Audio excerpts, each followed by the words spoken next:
Good morning, ladies and gentlemen. Today we're going to talk about something we don't hear much about. It's called the sandwich generation.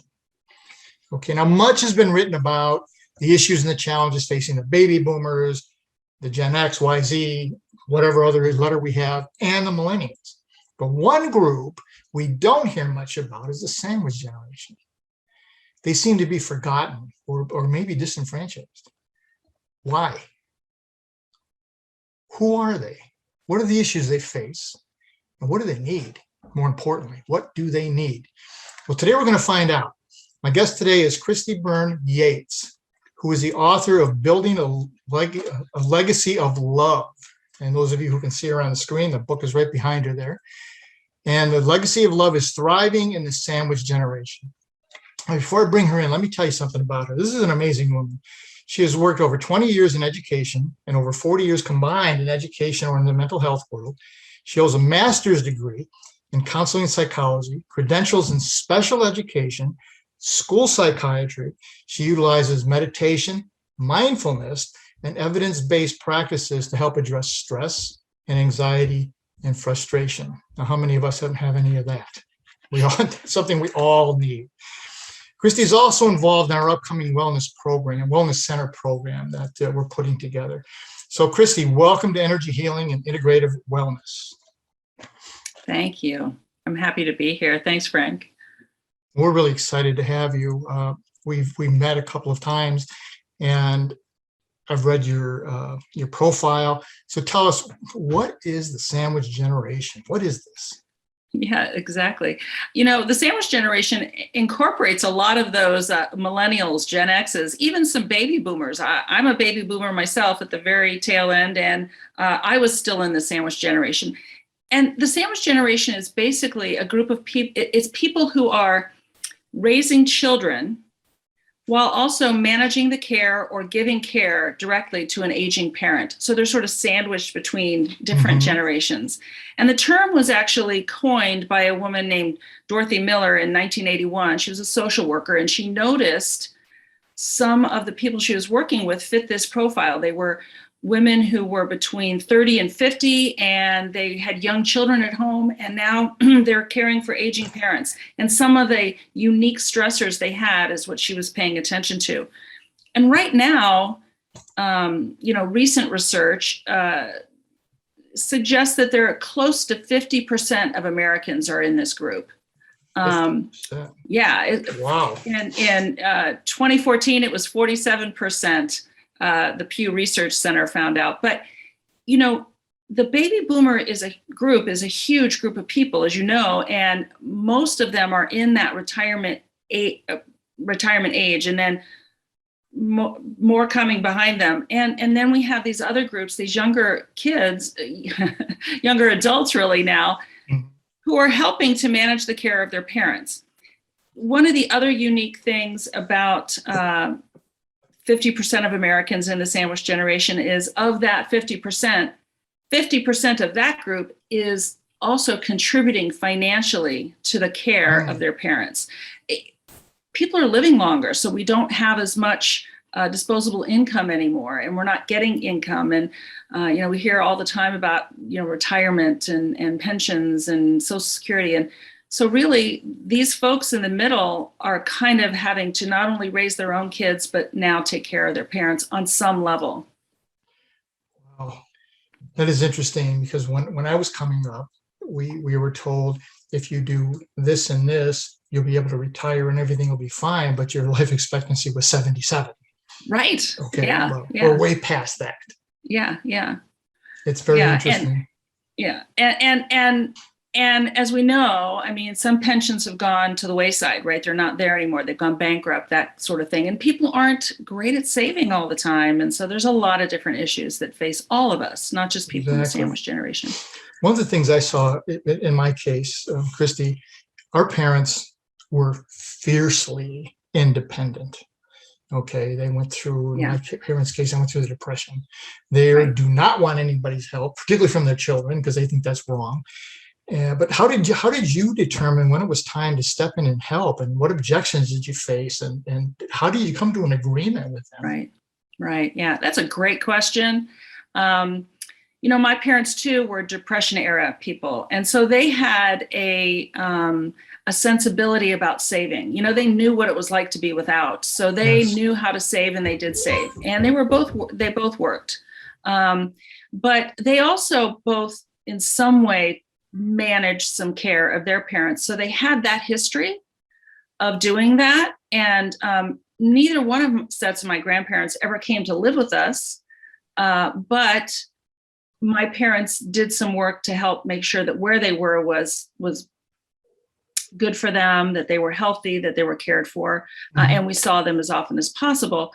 So because they'd had that experience, my mom and dad then, because they were just the kind of people that kind of laid plans and made sure everything was in place, they bought into a long-term healthcare program, insurance program, that allowed them to have assisted living when they were at that age. So they kind of set all that up for me. And that's where I kind of came to the idea of legacy of love. Like, my parents taught me how to perhaps take care of them. They had laid the groundwork by doing it themselves.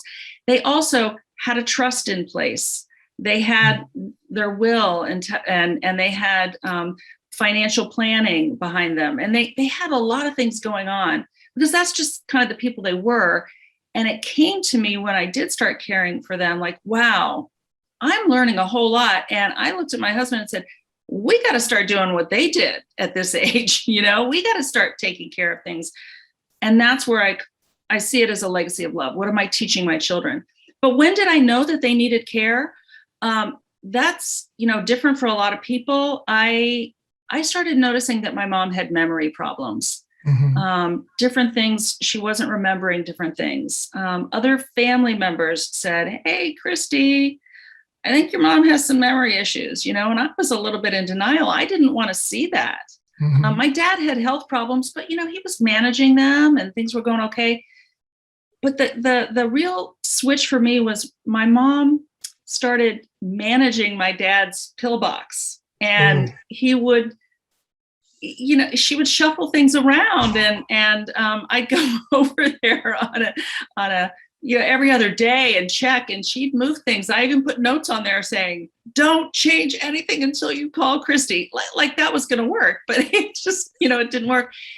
And I thought, oh my gosh, there's a lot going on here that I don't know. So I'm working in a school district at that point as a school psychologist. I'm certainly aware of disabilities and different things.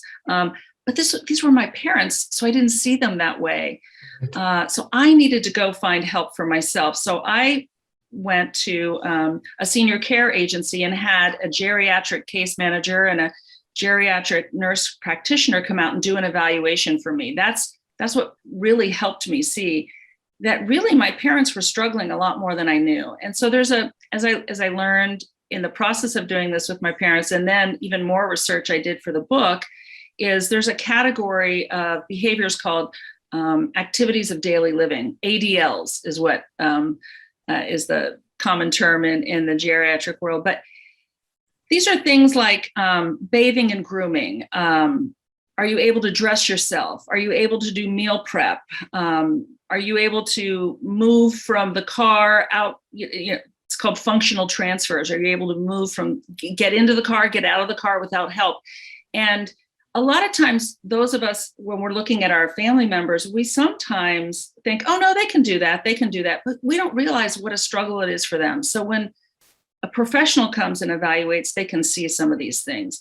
And that was a real eye-opener for me, that my parents probably had a lot more difficulty in some of these areas than I realized.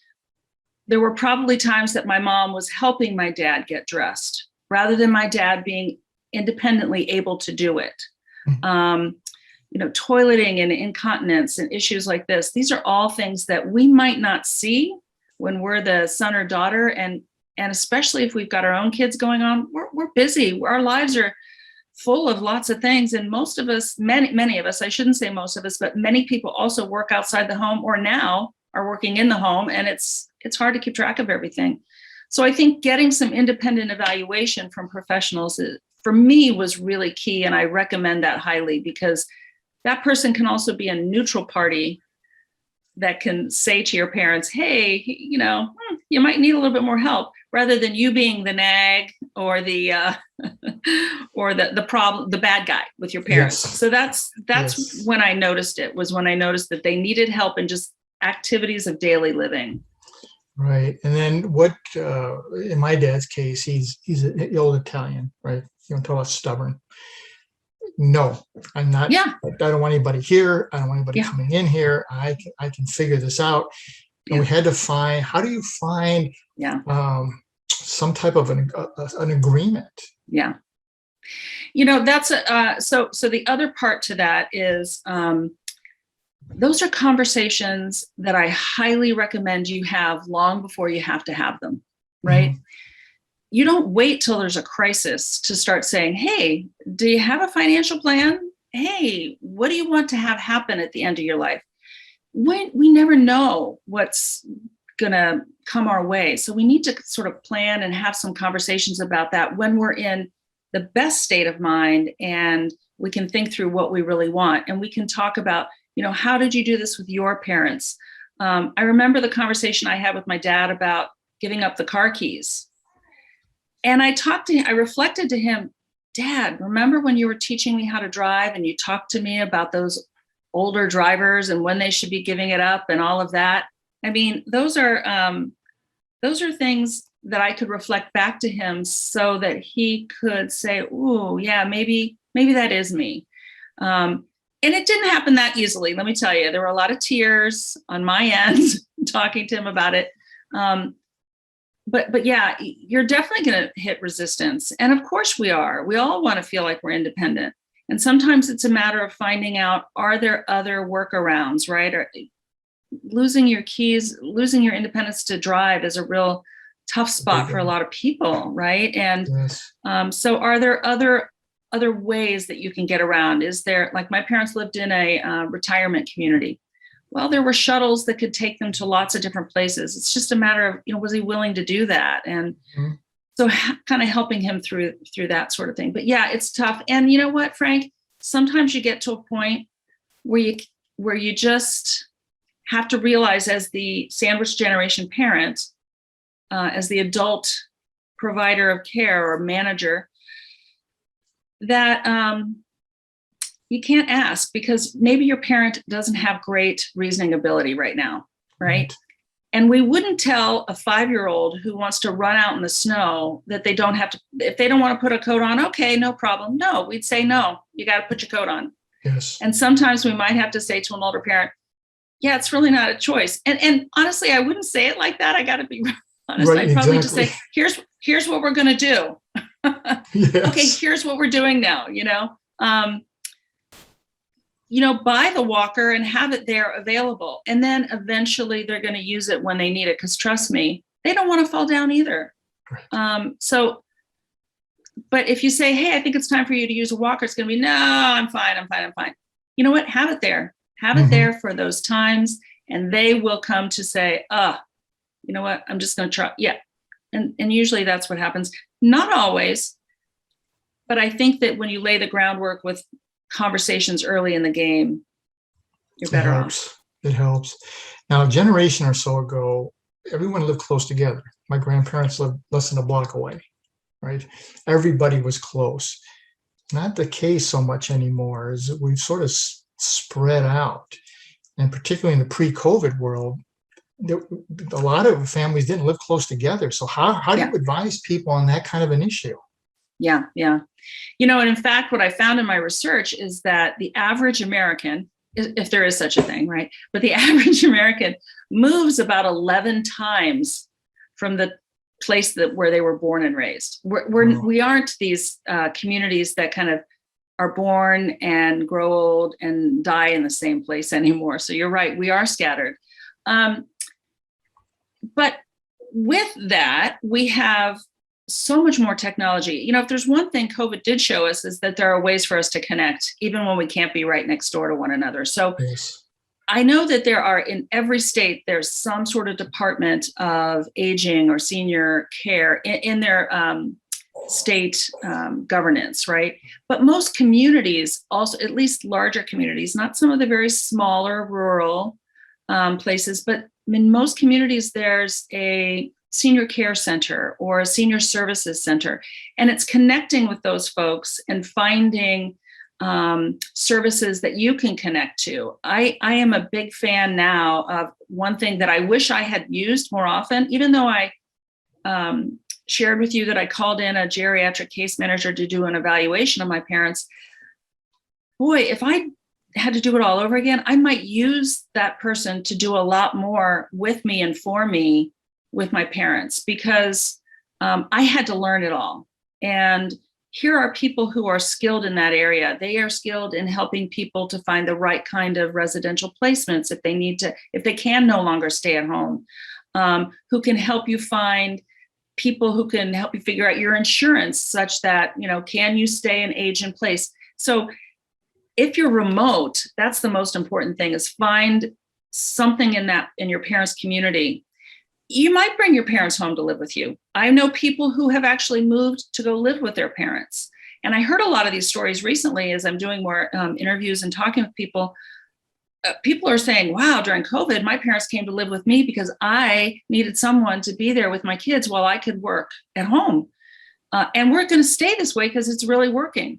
And other people, it's like, no, it didn't really work. Like, it was really hard, so you have to find what's right for your family. There is no one right way, but it's, again, I go back to conversations and talking about these things. But I think now with some of the technology, we have a way to connect with services remotely. People in assisted living talk to people in, I'm in California. They may have parents who, family members that live in Texas, and they're communicating by phone all the time or Zoom, and they're working it out. Perfect. Now, for the people who have decided, because we talked about this before, to live together, they got a multi-generational family. What are the challenges there? I can imagine they're massive. Yeah, I mean, it's a big switch for a lot of people. For you as the person in the middle, the sandwich generation parent, you are really, one of the unique stressors is you are a witness to the developmental spectrum of both ends, right? You're seeing your kids grow up and actually need more independence, right? As they grow up, we're teaching them how to have more independence. There's a lot of joys. And we're also somewhat familiar with what that is, right? If we have preteens and teens, we remember our first love and our first heartbreak, and we can identify and maybe coach them through that in a particularly poignant way. But, if we're 40 and we haven't yet started to age, we don't know how that feels. Yes. We don't know how it feels to have to give up a lot of things. So the other end of the spectrum is you're seeing parents declining in independence. They're becoming more dependent, and all other kinds of things. Like, it was hard for me when my parents' friends started passing away, and it was kind of like another day, another funeral, and it's really hard to face that and to know, wow, your parent might be the last one standing in their group, and that's a real tricky thing. The other thing, just real practically, is, hey, your kids might have to give up a lot of space, right? They might have to move in together. Siblings might have to share a room so that grandma or grandpa can have a space. People have had to move to find a home where maybe there are 2 primary bedrooms, right? A lot of housing planners, builders right now are building homes just like that, where they have a first floor, large primary bedroom that has access to the kitchen and everything else. And then they have a secondary one upstairs. So that's kind of like what used to be called a mother-in-law unit, right? Those are being really popular in a lot of housing developments. So it's amazing. But there are definitely these things. It's hard for grandparents to move home and have to be under someone's thumb.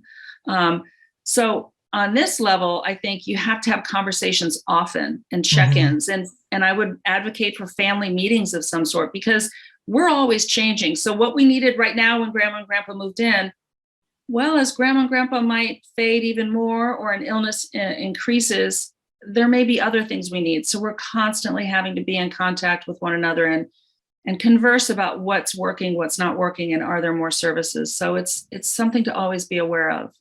That's an interesting point. The other thing is how the interaction, the family dynamic. Yeah. My grandchildren are here right now. They're visiting, and their mom Yeah. and dad are here too. And grandparents have this tendency to overindulge. Like, can I have this? Sure. Right. Well, now you're living. You can't do that. Yeah. Right. So how do you Right. create, again, it has to be those conversations, those sets of Yeah. ground rules so that the grandparent doesn't feel they're being basically eliminated from the equation. Exactly. Exactly. And parenting styles might have been different, right?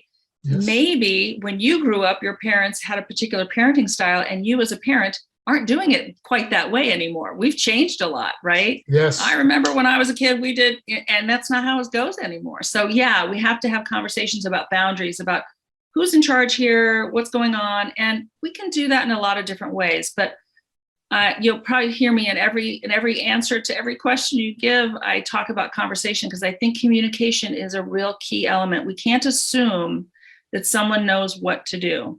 Mm-hmm. Absolutely.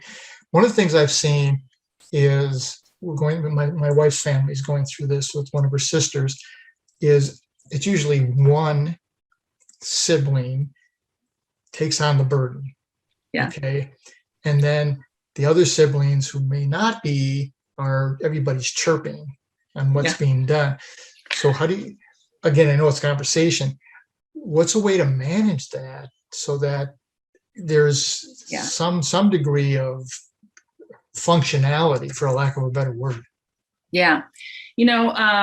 That's also just a really great question, and one of the really big conundrums, because it typically does end up being one person. I mean, the research would tell us that it's kind of 50-50 between a son or a daughter.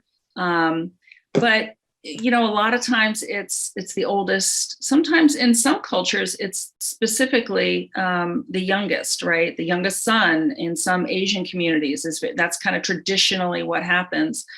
But you know what, Frank? It's I have to take a real jog off of this and say, my book is about my experience and what I've learned, but I know a lot of people out there who came from families where there was a lot of abuse and a lot of trauma. Yes. And so, while there are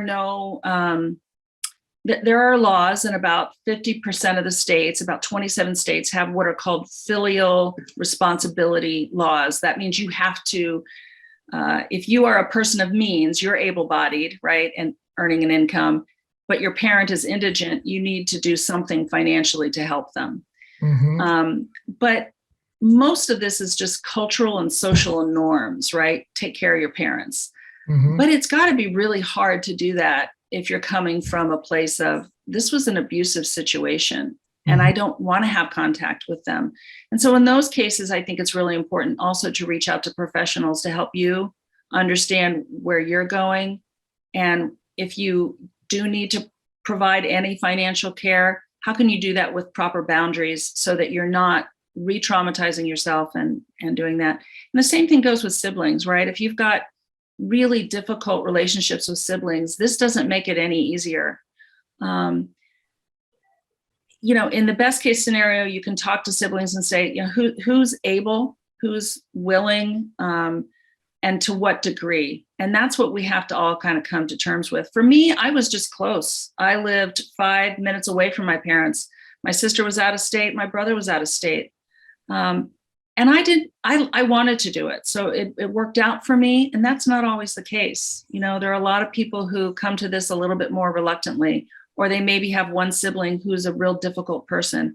And these are always challenges. And again, I'd say finding some neutral parties to help you. This is where having a connection to a trust attorney, to a financial planner, who can really also set some very clear boundaries about who can do certain things.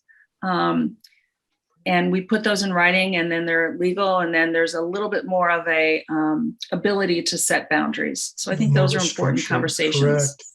If your parents move in, and depending on the age of your children, if they're not old enough to understand, why is grandma acting like this, or what's wrong with grandpa? What are the conversations? How do you have that conversation with a child? Yeah. And again, great question. And I find that children are, and this is my experience as an educator, gosh, children are so naturally empathetic. They usually want to help someone. Kids love to help. They want to help let me help. And sometimes we're like, no, we got to get this done, but boy, they want to help, and they want to help grandparents too, and if they've had a good relationship with grandparent, then they're naturally going to want to help, but it is going to be hard for them. And again, having some way to talk to them about that. And this is where it comes down to being very age appropriate, right? You wouldn't say to a 5-year-old what you would say to a 15-year-old. And so you wouldn't ask a 5-year-old to do what you might ask a 15-year-old to do. And we should never ask a child to do something that they're not capable of doing or that's unsafe, right? We don't want them messing with any medication. We don't want them messing with any machines or anything. But there are ways to interact, right? And if we're talking about people who have a serious illness, we might want to talk to them about, this is what it's like, and be open to hearing their feelings about it. And if they need help, if they need support, getting support for them. The school districts tend to have counselors and supports that you could tap into. Another great resource that I want to give a shout out to is a group called ALZ Authors, and that's ALZ for like Alzheimer's, alzauthors.com. And it's a nonprofit that really provides a lot of resources for people. And the reason I am giving them a shout out is they also do they're kind of founded around finding authors who've written about Alzheimer's, and they have a number of really beautiful children's books. So if you're looking for that Christmas present or something, anyway, it's a great resource to find some books that might help you learn how to talk to your kids about this. Absolutely. When because of all the HIPAA laws, and your parent is going in, my dad, for example, had to have brain surgery twice. Wow. Because of a ganglion or something had formed. Yeah.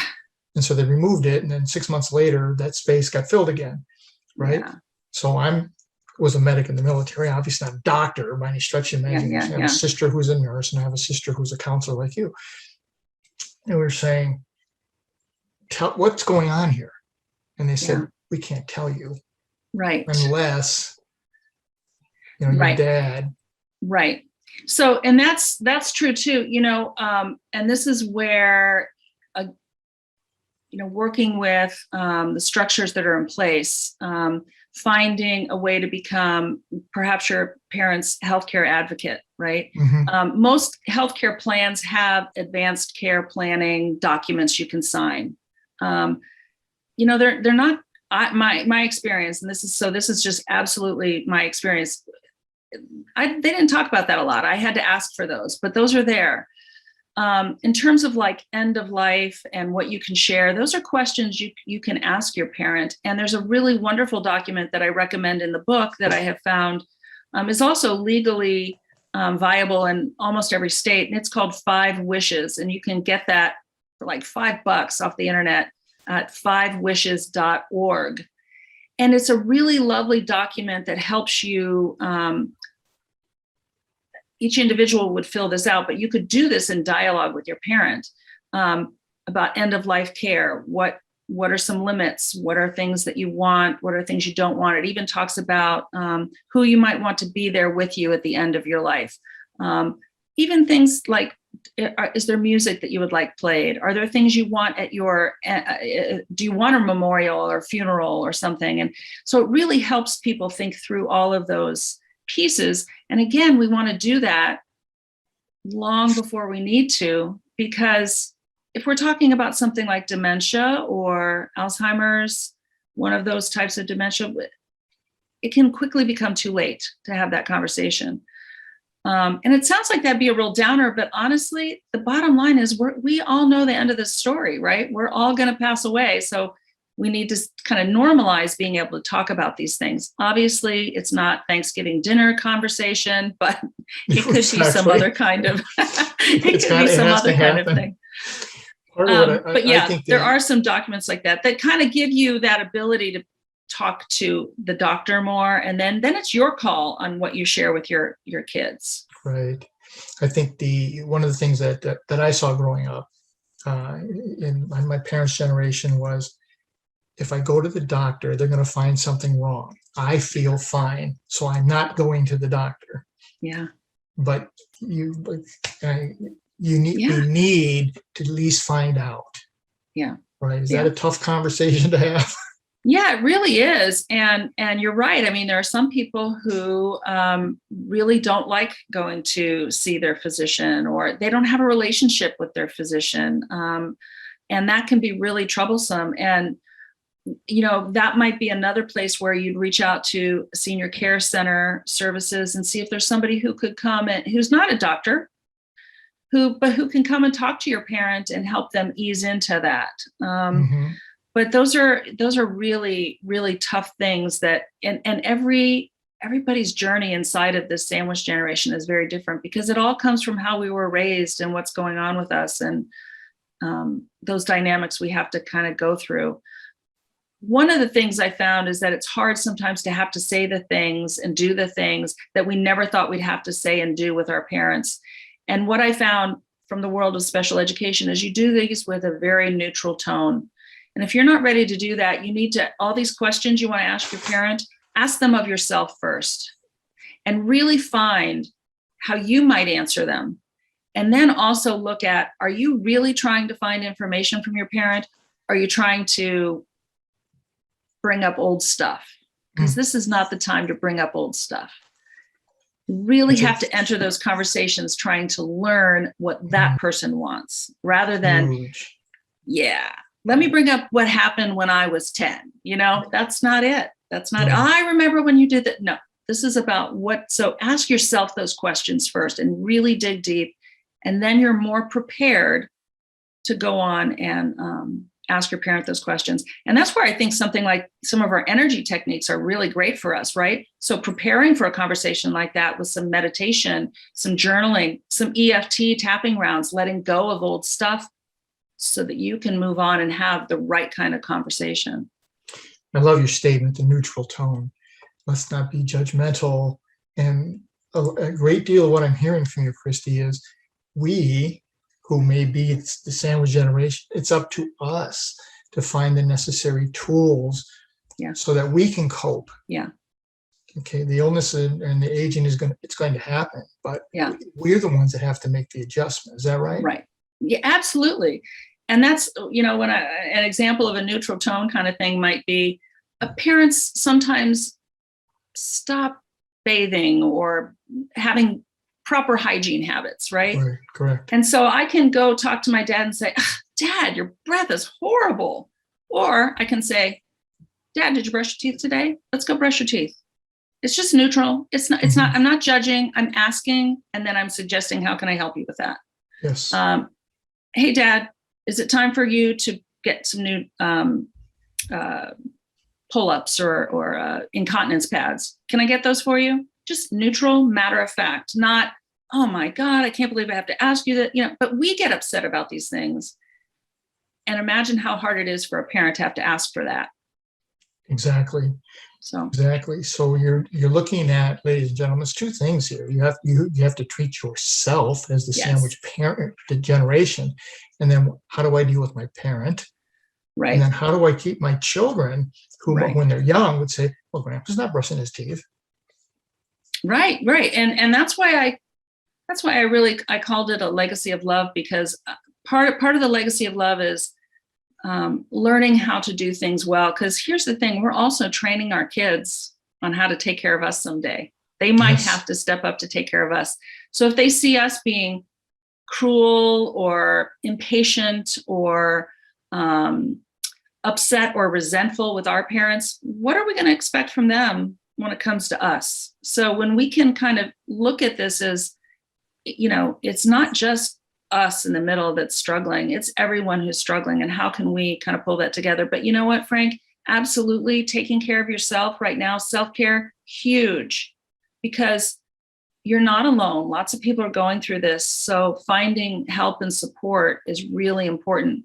And also acknowledging how hard it is. It's not rocket science. It's just really being able to say out loud to yourself, yeah, this really sucks right now. And I'm angry and I'm upset, and there's nothing wrong with me because I feel this way. Mhm. but I'm going to let go of some of it the best way I can so that I can show up in the right way for my parents and the best way for my kids and keep that legacy of love going both ways. It's excellent. Well, odds are we're all going to be part of the sandwich generation. It's inevitable at some point. So in your all your expertise, what last words do you want to leave with the viewers around the world on how to address this?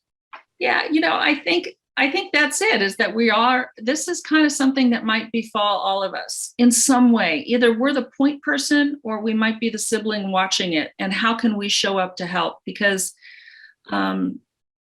and for me, I think it is I always kept in mind to how is this impacting my children? Because I want them to be loving, compassionate human beings. And how can I have them be that if I'm not that for them, if I'm not that for my parents? So that was sort of my North Star, is what's the best thing here as I'm raising children and my adult children. By this time, my children are adults and we still have aging parents in our lives. Mhm. And how are they? And are they making those phone calls to grandma and grandpa and talking?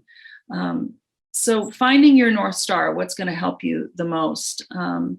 And again, if you need to heal from any old wounds, to do the work you need to do to heal them, that's great for you anyway. So Exactly. thinking about it as a legacy of love, what are you passing on? That's wonderful. Well, ladies and gentlemen, we're just about out of time. I want to thank Christy again for this amazing discussion and conversation. Her Legacy of Love. If you have not got this book, get it and read it in depth and in detail, because we are all going to be in this situation at some point. So, as I say every week, no matter what obstacles that life throws at you, and it's going to throw a ton of them at you, as you just heard, do three things: look up, get up, and never, ever give up. Pick up the pieces, start moving forward. Better times and better people will come into your life, like Christy, like her book, like her expertise. If you'd like more information about her, she has a ton of websites. You can get it through her book. Contact me, and I will make sure anything gets to her. You can see this conversation on ROKU TV or my YouTube channel, Frank Zaccari. And if you go to see it on YouTube, please subscribe. You will also be able to see it now on Be Connected. This is a new platform that's out in the world. So let me leave you with this, as I do every week, ladies and gentlemen. None of us are in this alone. And the secret to walking on water is to know where the rocks are. And today, Christy showed us where many of those rocks are. Join me again next week. We'll get into another life-altering event. Thanks again, Christy. Thank you so much, Frank.